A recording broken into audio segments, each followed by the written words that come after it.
Hey, it's Amanda Kimberly. I'm going to try and attempt to do a little bit of reading for you guys during the Claiming My Valentine release.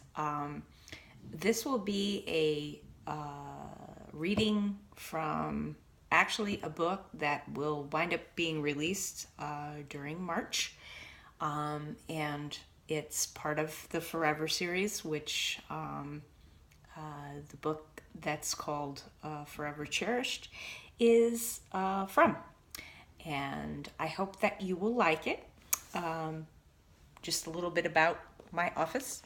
Here's my mess. Okay, so, there's my bookshelf, and there's my mess on my desk, which has to do with everything that has to be me, as far as me remembering all of my releases and my books. I always want to make sure that for my writers, I have a consistency.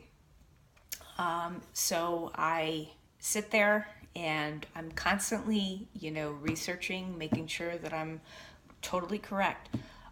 With my research, it's difficult sometimes because, you Google something and you think that you're right, and well, sometimes you're not.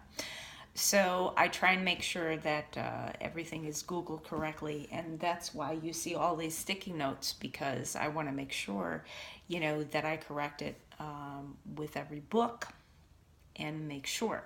The reason why I'm doing all of these corrections is because I usually start from myth.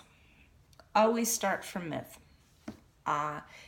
So my werewolf, he is named Keme, and he was not bitten. He was made through a god. Can't pronounce his name. I think it's Wozniacek. I can give you the spelling of that. That happens to be in the book if you care to read it. And he and his friend, can't pronounce his name, but it starts with an M, Machin Shao or something like that. All of this is from the Fox tribe, and it originated there. So I got very fascinated with all of this because I wanted to know the first werewolf, so this way I could do, a book on it. And so here you go. All of these books happen to be interconnected, but the thing is, you can actually read them as a standalone. You don't have to know the characters prior to. I have a tendency to write the way that you will know them all throughout. So you don't have to sit there and worry about, oh, did I read book 1 first or did I read book 2? It doesn't matter.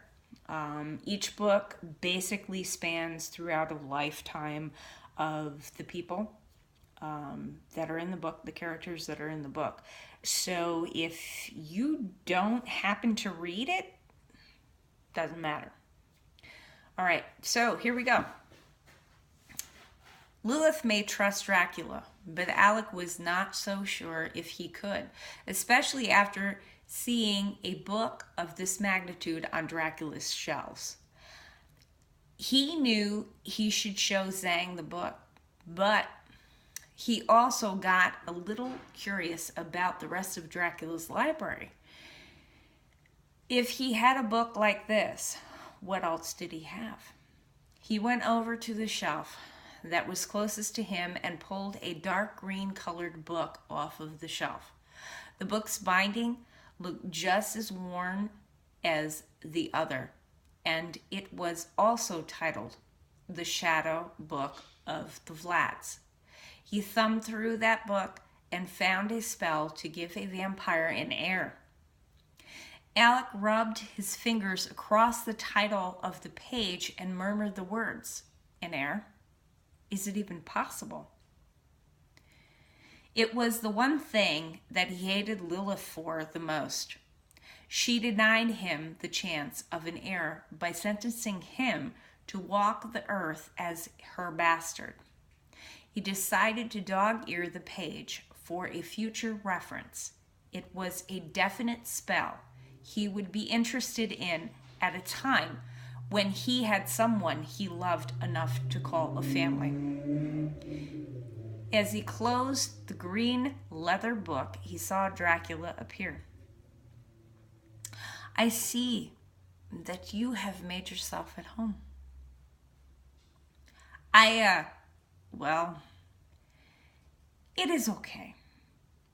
I know there's a lot here, and I didn't expect you to look at it just once, he said while waving his hand around the room. We have much to talk about. You need training, especially against Keme. A werewolf is a fledgling's worst enemy. They are tough to beat, which is why the gods made the werewolves the protectors of the mortals. The gods knew even when time began that a fledgling could weaken and eliminate the human race.